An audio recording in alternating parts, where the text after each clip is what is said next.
loudest voice, so I'll try and project, but I have been told there is a microphone, so if people are struggling to hear, please just shout at me and I'll maybe switch over. But yeah, so I'm from Plum Agency. We're a children's illustration agency. So I'm going to talk to you guys a little bit about like what an agency is, the role of an agent, and it's also going to go into a little bit in the children's illustration like book market, which I know isn't necessarily relevant to everyone in what paths they want to go down, but there are agencies across lots of different illustration disciplines. So hopefully, even if like children's books isn't your thing, hopefully there's still a lot of like relevant info to go through. So yeah, we focus in children's book publishing. We have around 150 artists, Kate being one of them. And we go from 0 to 18, so board book, through to young adult. And yeah, so I'm going to talk to you guys a little bit more about the agency. Photos up there.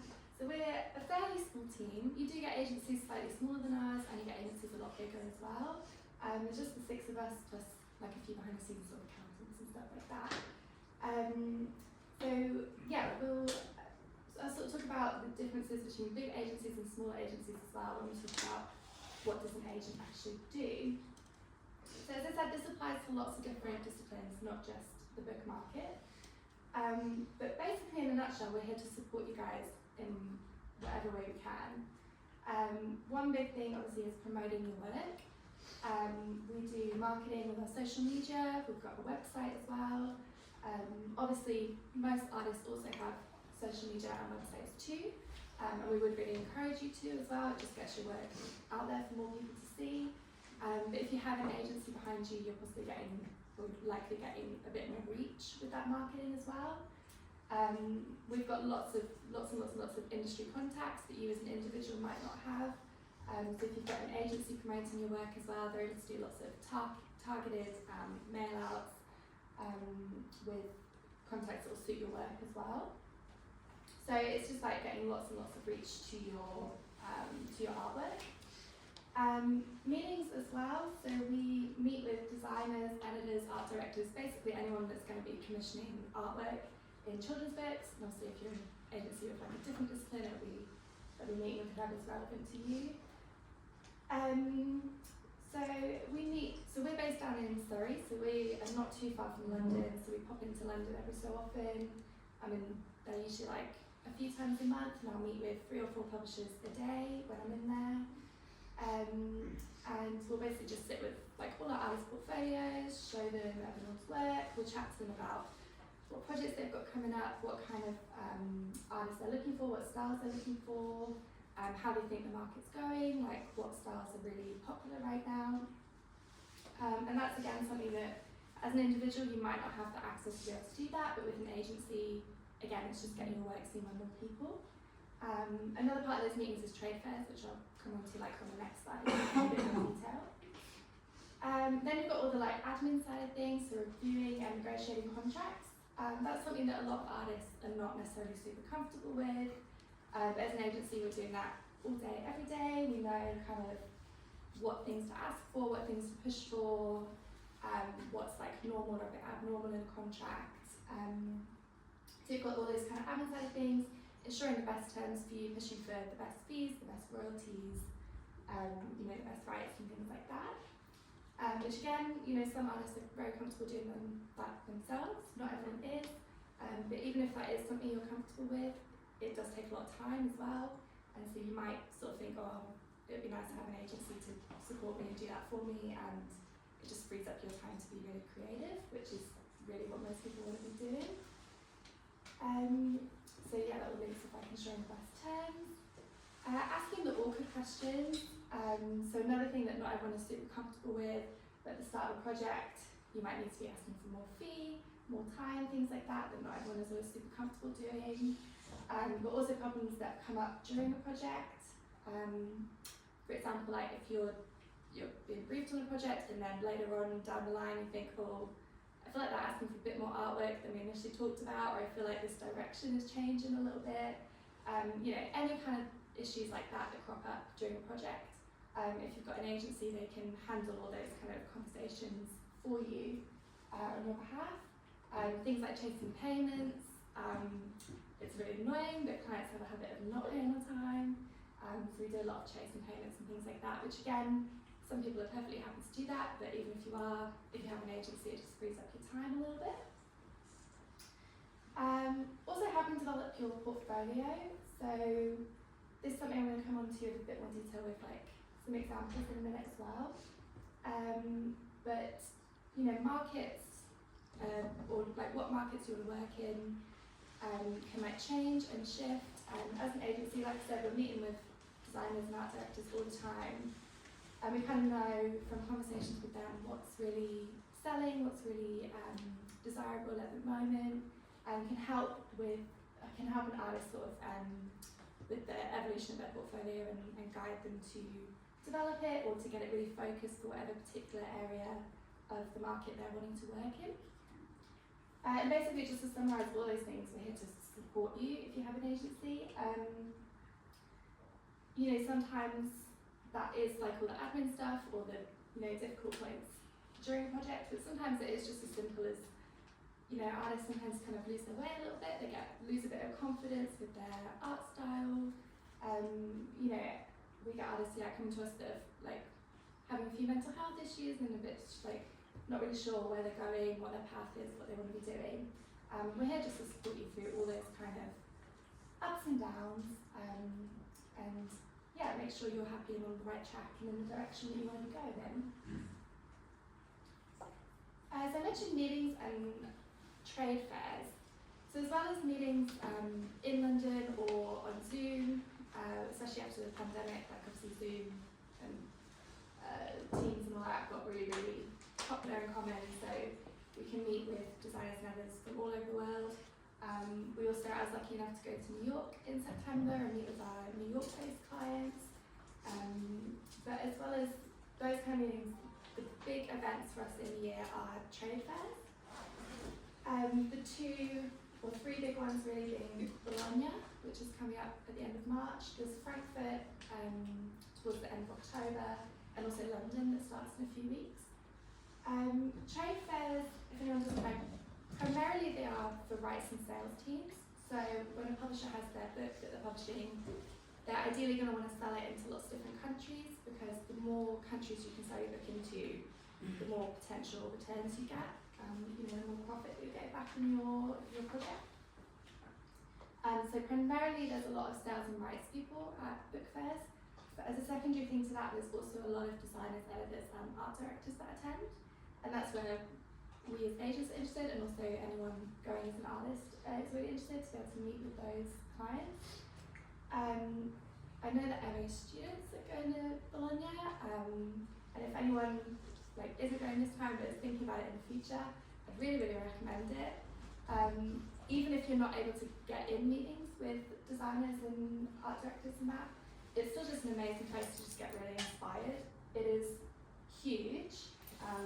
You know, this photo at the bottom is just like one area of a hall.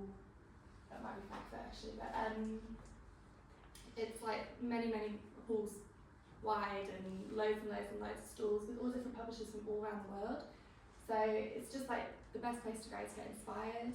Also to learn about the different styles and different territories, which is something I'll talk about in a minute with like the UK markets, is that different countries around the world have different styles, and you know, you can learn all about that whilst you're there. There's this huge illustrators wall, that photo in the middle, where you just go and pin up your business cards, your postcards, your artwork on the wall, and agencies, clients will walk around and look at all the artists' work on that wall. And Bologna especially, because that is fully children's focused. Yeah, if you ever get the chance to go to that, it's a really, really good experience. And it's in Italy, and there's nice food and sunshine, so it's great. So yeah, as an individual artist, you can definitely attend these fairs and get in as many meetings as you can. But another benefit of having an agency, and what we do at the fairs, is we'll have a team of maybe 4 or 5 of us going, and we'll fill our diary with meetings across 3 days. So again, it's just your work is getting a bit more reach and a bit more exposure if you have an agency than the amount of people you'll be able to meet with as an individual person. The clients are also more likely to prioritise meeting with an agency, because you know, if you think they can sit with one artist for half an hour and see one artist's work, or they can sit with an agency for half an hour and see 150 artists' work. So generally they'll prioritise those a little bit. So that is another benefit to having an agency, but it is, you know, even if you don't, I really would recommend going and trying to get some meetings if you can. Look on social media to see if they're doing any portfolio reviews beforehand, try and book those in, or just walk around. You might see little signs whilst you're there saying, you know, portfolio reviews at 2 p.m, come back, and you can get those in. Or just reach out to people, even if they're not advertising portfolio reviews or meetings, just reach out and see if they've got a spare 10 minutes to meet with you. It's really, really worthwhile, and you can make really great connections while you're there. So another thing I mentioned that I would come back to is portfolio development. This is something that is maybe a slight difference between smaller agencies and bigger agencies. It's something that at Plum we really pride ourselves on, and I think agencies smaller than us as well can do this support as well that you maybe wouldn't get with a bigger agency. But if you're an artist who feels like you're not quite sure what your voice is or what your style is, that's something that we can really, really help you develop. Again, we kind of have that knowledge of working with designers all the time, knowing what's really desirable at the moment and knowing how to help steer your portfolio in a way that's going to get lots of work, because everyone wants lots of work. So just a couple of examples of this. This artwork is from Alison Brown. She's one of our Plum artists. If you have ever been on her website and seen her work, it looks nothing like this. But this is what she came to the agency with about 10 years ago. And she had a few emails with my director, Mark, and they had a bit of back and forth and a bit of conversation, but this kind of artwork just wasn't really fitting with the markets that we were working in, with the clients that we were working with. And ultimately, she kind of got a thank you but no thank you email. But she replied, and just at the bottom of her email she had this little sketch, which to her was just a really like flippant, like just a little sketch, didn't really mean anything. But my director saw this and was like, oh my god, this is amazing, why wasn't this in your portfolio? And it's something that she had never really thought could be a thing. She thought it was just this sort of like sketchy nothing. But again, with his like experience in the industry, he saw all the potential in this, and was able to help guide her development into work more like this, which is now really, really commercial with our markets. And you know, with that guidance, she's now worked on tens and tens of books. It's just a selection of the ones she's done recently with the agency. So again, it was kind of that knowledge from my director and guidance that was able to turn into a really successful career for her. She's now like booked up all the time, so she's had great success. And then one like a slightly different example is Paula Bowles.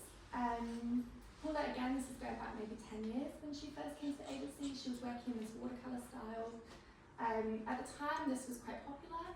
She was getting a lot of work in this, but you might know from walking around bookstores that you don't see many children's books in this kind of style anymore, because the market just evolved and moved on.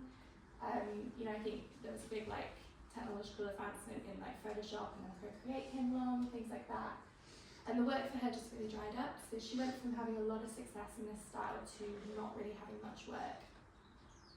So she kind of had to make a decision of, does she stay working in the style that she'd always worked in, but have to accept the fact that she's not going to have the success that she had been having? Or does she do some development and adapt her style to fit with the moving markets? And so again, she did a lot of work with my directors, and gradually, it was like a bit of a slow process, but gradually over time started working more digitally, until eventually she's working in this style. And again, she's now super booked up and busy all the time working on books like this. That's quite maybe like an extreme example, you know, going from that watercolour, you know, you can say these are like two completely different artists, and that's quite extreme. But we do this kind of development with our artists all the time, and quite often it's a bit more subtle. I'm doing it with one of my artists right now who was working with Penguin and HarperCollins and Simon & Schuster, and was getting lots of work. And then the sales just kind of went a bit downhill, so she kind of stopped getting like those repeat bookings. So, you know, I had some meetings with the publishers about what's selling for them at the moment, what can she bring into her artwork that's going to help her, you know, get those sales back up and hopefully lead to more work. And that's a much more subtle difference, but it's just like a an evolution and adaptation of her work.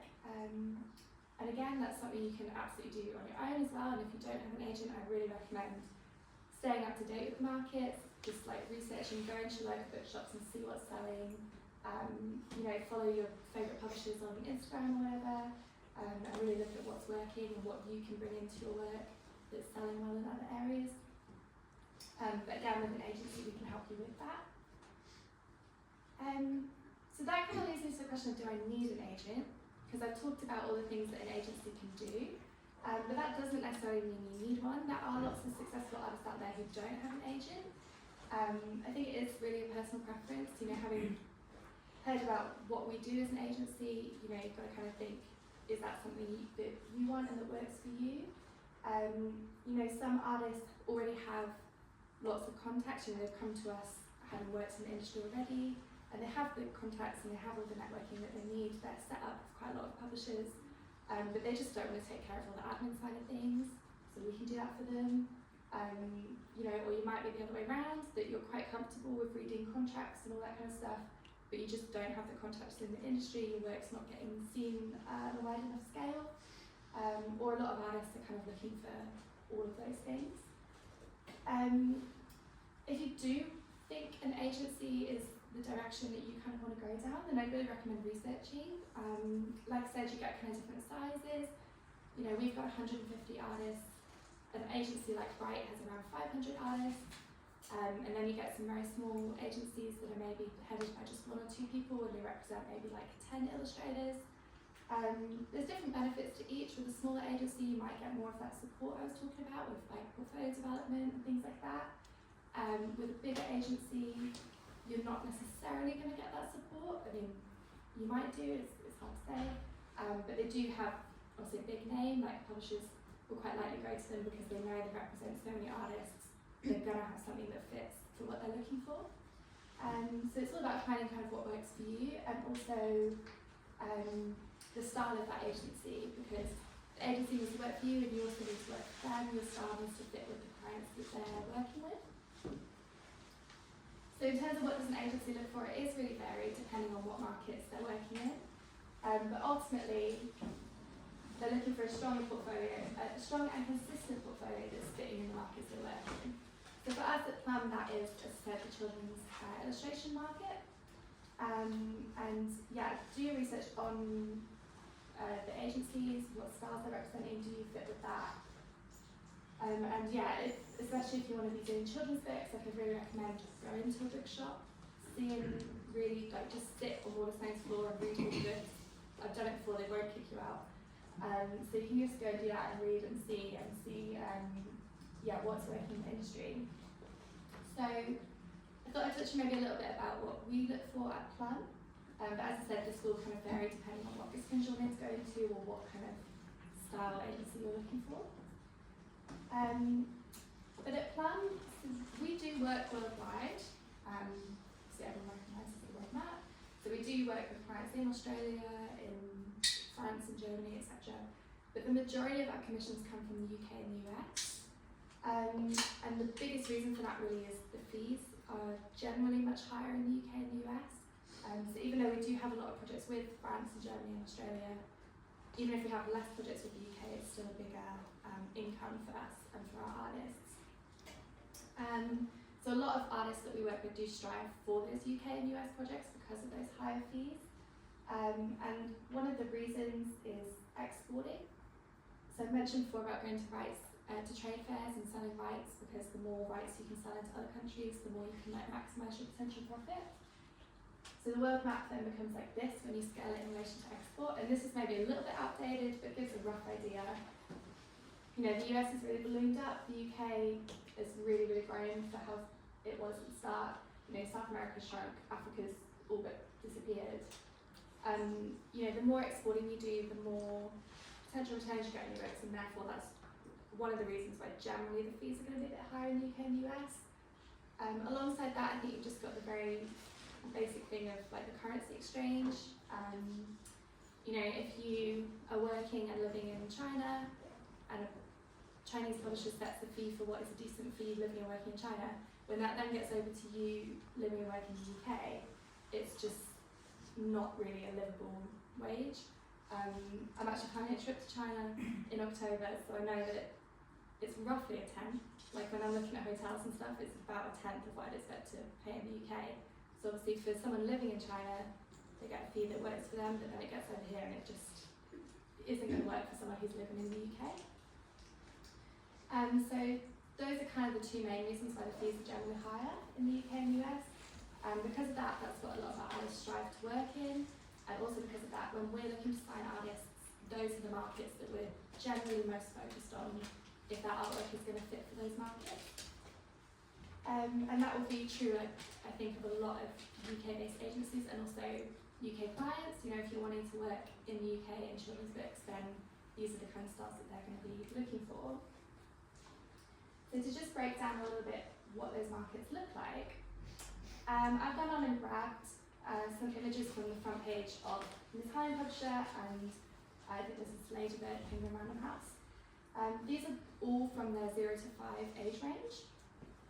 But as you can see with the Italian publishers, it's like, well, it's just a bit wacky.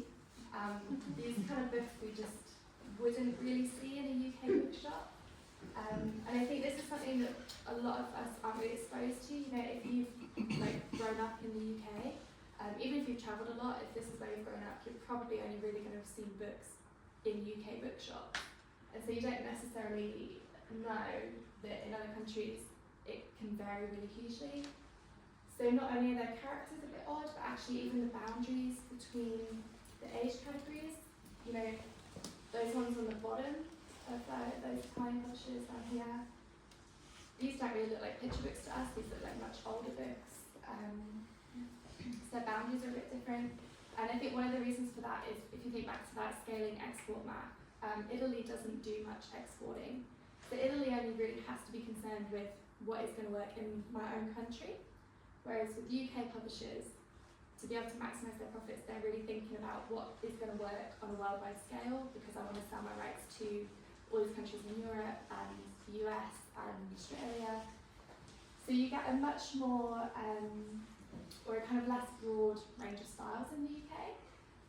When you look at these characters on the right, you know, they're all different styles, but they're all very sweet, commercial, cute. You know, for a young child, they're really accessible characters that all kind of lead them through a story. So a lot of UK agencies will be focused more on this kind of commercial side over the more like artsy side. But again, that can depend on what sort of clients you're looking to work with or what agencies you're looking at. But just from our point of view, this is what we'd be looking at on the right-hand side.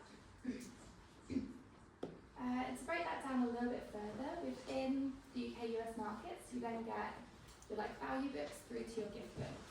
And value books, these are your kind of activity books. I've got some examples actually. The sort of search and find, colouring activity books. They're fairly cheap to print, they're fairly like cheap quality, so they sell at quite a low price. And so as an illustrator, you're not going to get huge fees from this kind of book. But you probably could fit a lot of them in a small amount of time. Right on the other end, you've got your gift side of the market. So these are your like really nicely produced, probably hardback. They might have your like coloured edges and things like that. Maybe a bit of foiling, a bit of embossing on the covers. They're expensive to produce, but they sell at a high price point. And as an artist, you're probably going to get a fairly decent fee on these, but they're a bit less readily available. The commissions are fewer and far in between. So again, a lot of our artists sit in this kind of middle section. So again, as an agency, that's generally the section we're looking at, and what a lot of publishers will be looking at. And that goes from mass market through to trade. And the difference with those, just to briefly talk about that, your mass market books are a bit more expensive than your kind of activity search and find books, but they're still not like hugely strong quality. These are the kind of books that you might see end up in like the supermarket or your sort of Costco Works, kind of things like that. And then as you edge into that like trade section, these are your slightly higher quality produced books. These are the ones that you're probably going to see at the front of Waterstones. They're the ones that are probably going to be put up for awards, a bit higher profile. And so a lot of our artists that are working in that middle section really do strive towards the trade end, because these are projects that are generally with those bigger publishers. If I just go back, you know, even if you don't work in the industry, you've probably heard of like Penguin, HarperCollins, Share, but you might not have heard of sort of Igloo, Cherry, North Parade, those kind of publishers. And this is very, very rough and random, and there will be a lot of crossover.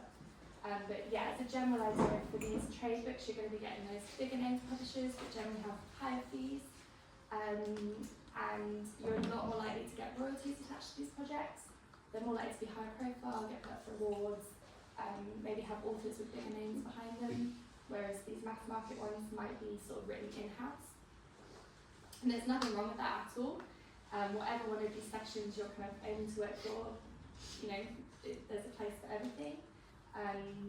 But yeah, just in terms of what a lot of our artists strive for to make a sort of sustainable career, this is generally where they're aiming, and therefore generally where we're also looking for illustrators.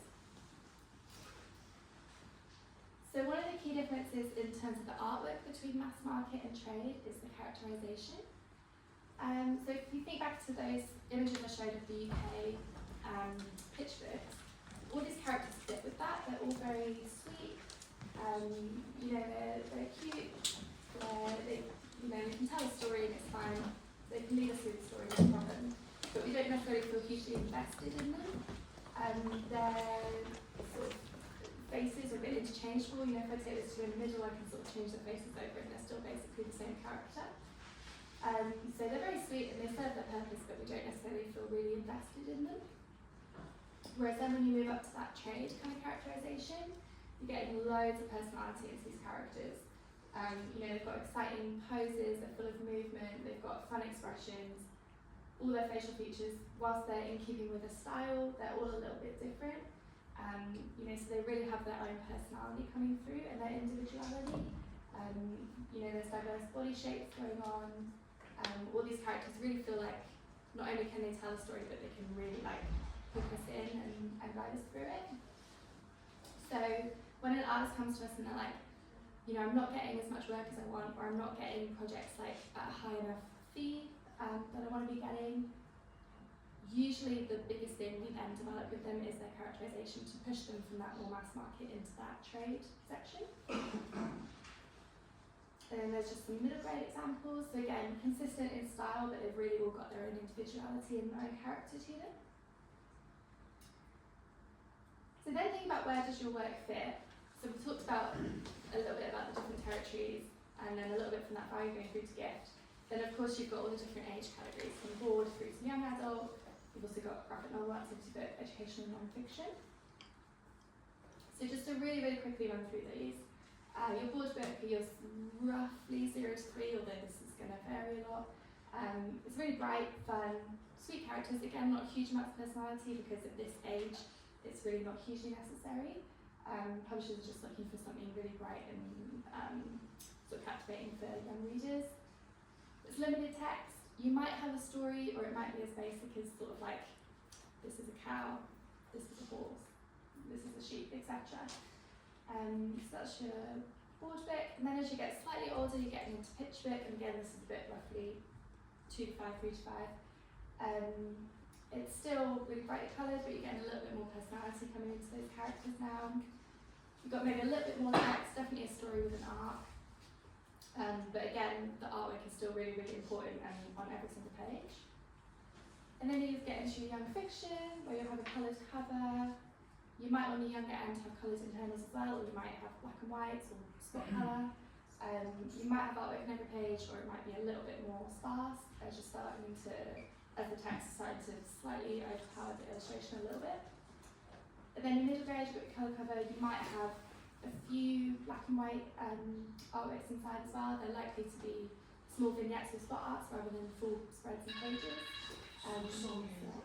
But yeah, the artwork is still, you still do get some of the internals. And then you get onto your young adult books where pretty much it's just going to be the cover art, or you might have a few like chapter headings, but it's mainly the cover. And then graphic novels, I think maybe a lot of us kind of think of that sort of more high art end graphic novel on the right, but actually graphic novels go across all ages. I think especially with COVID, these have really risen in popularity. I think reading levels of children dropped slightly across the board, but obviously they're old enough to want those older themes, but don't necessarily have the literacy skills to like pick it up. So graphic novels are kind of like a nice bridge between sort of picture book going into that fiction. And then you've got internal, can be really varied. So that kind of covers a very brief overview of the market. And when you're kind of researching what you want to be doing, and you're looking at where your work fits in the market, or you're looking at where you want to be working and how you can steer your portfolio in that direction, it's then a step to like build a really strong portfolio for that market, whether you're reaching out to agencies or clients to work with. So what we want to see in your portfolio is a really consistent style. It is okay to have multiple styles. We do have artists who, for example, work as middle grade and picture book, or maybe work in a very textured style and a very flat digital style. It's fine to have multiple for different kinds of projects, but I would say keep them separate, because if it's all mixed in together, especially if you've got more than two styles, it gets like really confusing and complicated, and we get a lot of submissions from artists, and it's like it's 10 different artists' work all in one portfolio. And then as an agency or a client looking through your work, it just becomes really hard to place in the market, and we're not confident that you're going to be able to replicate. You know, if we see one or two artworks we really like, we're not necessarily confident that you can do that again. So yeah, figuring out your style and keeping it consistent, and like I said, it's okay to have a bit of differences, but it should be really clearly placeable in the market that you want to work in. Diverse range of characters and settings is great to have. Animals and humans are great to have if you're going into children's book illustration, but also like diverse ages, ethnicities, genders, things like that. Generally, if you look at a book, the main character will be the age of the intended reader, or maybe just slightly older, so they can really like relate to them or aspire to them. So if you're wanting to go into like picture book, for example, you're probably going to have a lot of like 3 to 5-year-old kids in your portfolio. If you want to go into middle grade, you're going to be wanting like teenagers in your portfolio, but also have a mix of other characters, because there'll also be secondary characters in books too. Strong characterization, like I said, that's something we really look for. And if you're wanting to go into kids' book and work with publishers like Penguin and HarperCollins, etc., that's something that they quite often will really be looking for. Working context, so we also get a lot of submissions that are like one-off random artworks, and that's fine to have, but it's really, really great if we can see something in context, if we can actually see a spread, see a cover. You know, publishers quite often do want things kind of like spoon-fed sometimes. You know, whilst you could be like, oh yeah, but I can do this work, you can see that it would work on the spread as well. They like to actually be able to see it. And that's another reason to have lots of diverse characters, because we do quite often get requests from publishers being like, we need someone who can draw really good sheep, or whatever. We had this one the other day actually, they wanted sheep. And I was like, well, any of our artists can draw a sheep. And they're like, yeah, but we want to see a sheep. Because they just want to, they don't have to imagine it, they just want to be able to see it.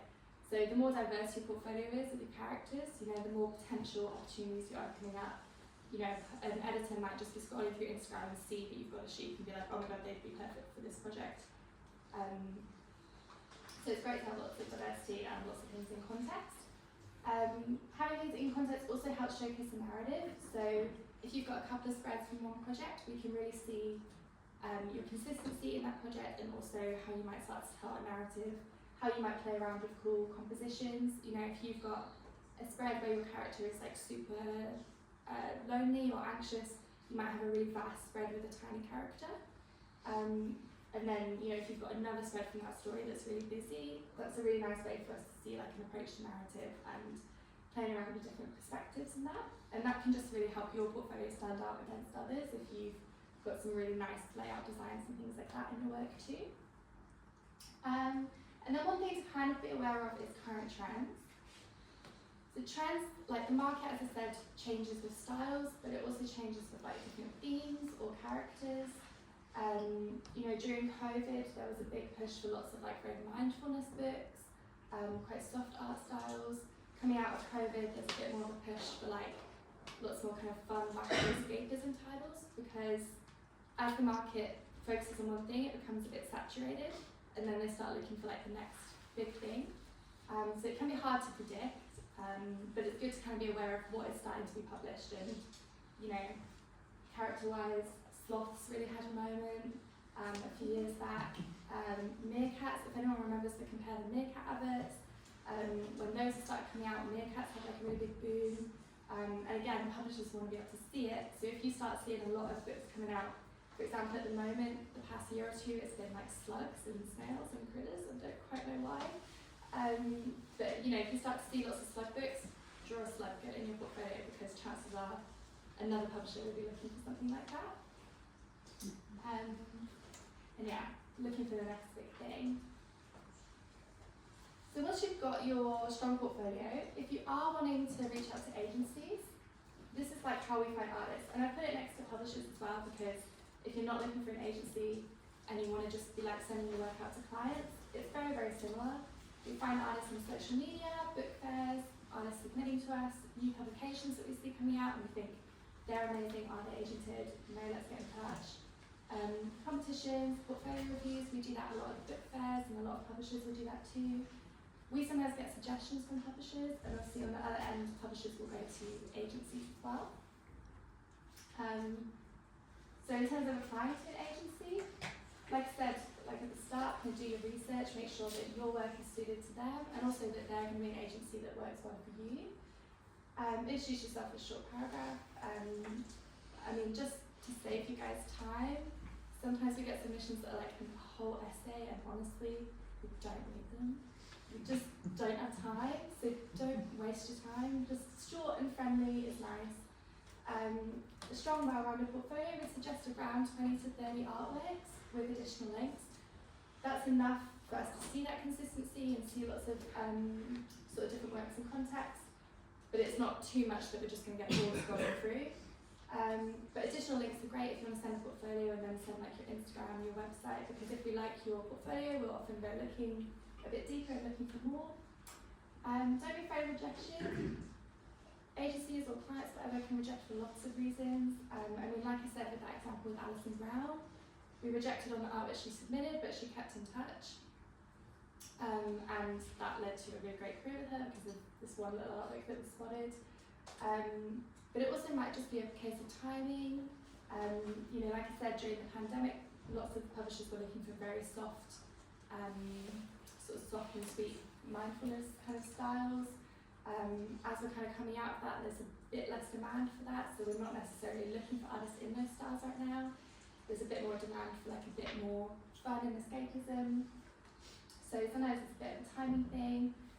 It can also be that actually the agency already has artists in the style that you work in, because if we take on too many artists in the same style, we're just reducing the work for the artists that we already represent. So there can be lots of different reasons why it's a no. It doesn't necessarily mean, like, or it doesn't mean that your work is not good enough. It just means it's not the right timing or not the right agency for you. I mean, there's always that classic story of Harry Potter and how it went to so many different publishers before it got picked up. So yeah, if you get a no, do keep going, do keep trying. And like I said, keep in touch, like Alison Brown did, and that led to something. We try and reply to every submission with a little bit of feedback. So if you get that, you know, do the feedback, do send your portfolio back. It's just building up your contacts, and yeah, just be polite and friendly and networking. It's a small industry, you know, people move around between publishers all the time, agents move to publishing houses and vice versa. So it is kind of a really small industry in that sense. So every connection you make is helpful. And what can you be doing already? If you don't feel like you're quite at the point where you're ready to be sending your work out to look for agencies or clients, it's still great to be sharing your work. Instagram challenges and things like that, being part of the community is great. Entering competitions. Do start researching clients. You know, LinkedIn is a great way to find people and find sort of editors and designers and art directors. You know, try and drop them a message on LinkedIn. Again, it's just like kind of building your network. For people that you can work with in the future.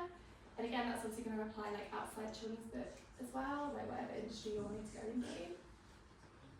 Research the market, and yeah, always be sort of building and developing your portfolio. It doesn't need to be a hugely dramatic change like that example of Paula I showed, but just being aware of kind of what's selling. You know, if your goal is to get lots of work, then you want to be building a portfolio that is popular and desirable in the market.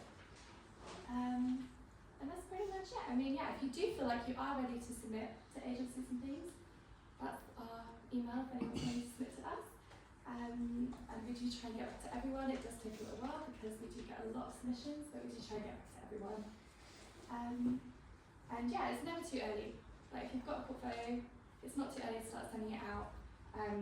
It's never a case of like if we receive a portfolio and it's not ready, and then we receive it again a year later, we'll still have a look because we know it will change and evolve. So it's not like if you get a no, you can never apply to that client or agency again. So it's never too early to start sending your work.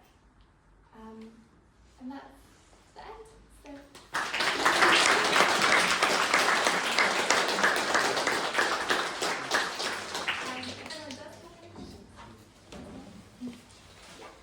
Do you have any tips for what like the first illustration that you see in your portfolio is? The first one in your portfolio? Yeah. I mean, there's not really like a strict kind of guideline.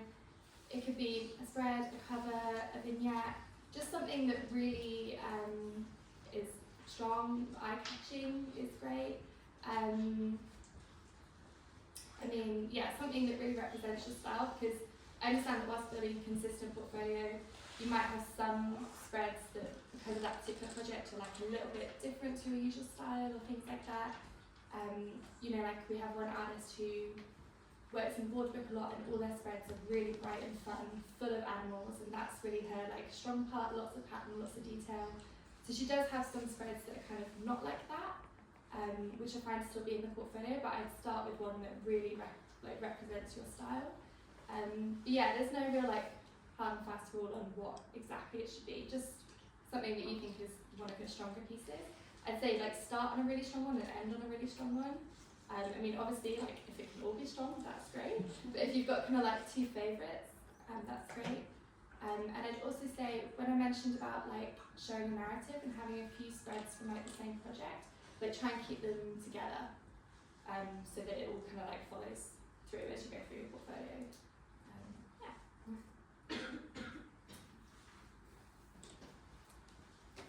Any questions?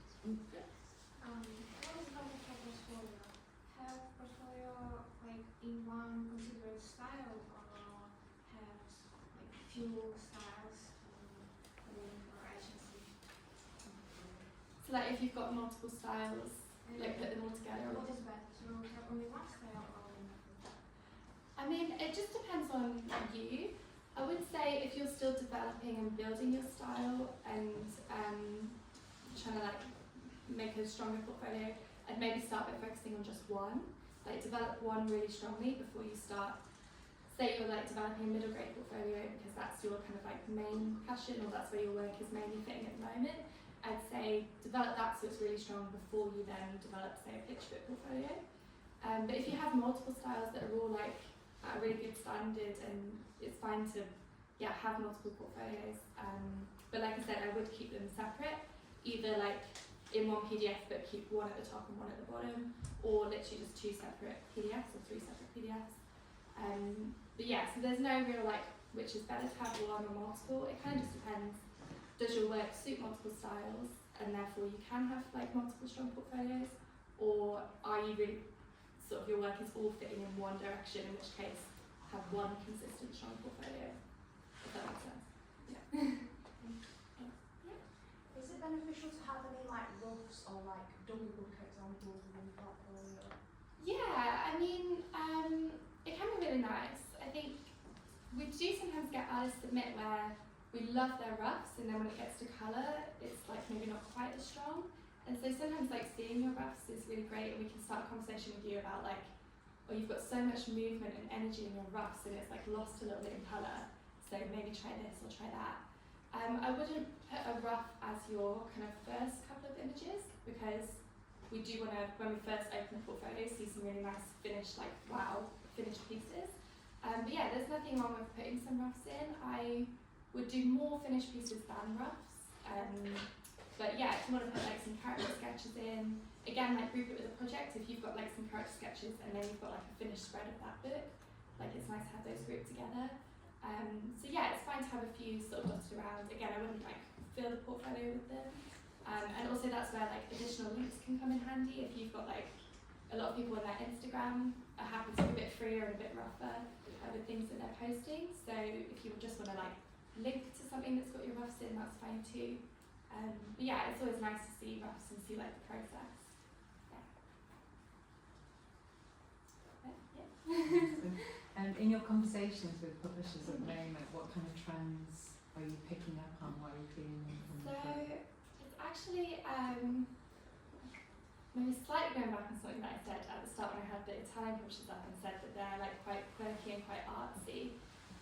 I definitely don't think we're going as far that way as those examples that were on the board. But I have been having conversations with publishers recently that we're maybe starting to see a little bit more of like an artsy influence coming in, a slightly European influence coming into the UK market as well. So not in a really strong way, but you know, artists like Benji Davis sell really well like across Europe. Rosalind Beardshaw sells really well, and I think it's strong commercial characters, but there's like a lot of really nice textures coming in. Some like slightly kind of rough scratchiness as well seems to be kind of popular. If you think about like Benji Davis, kind of like scratchy textures he uses.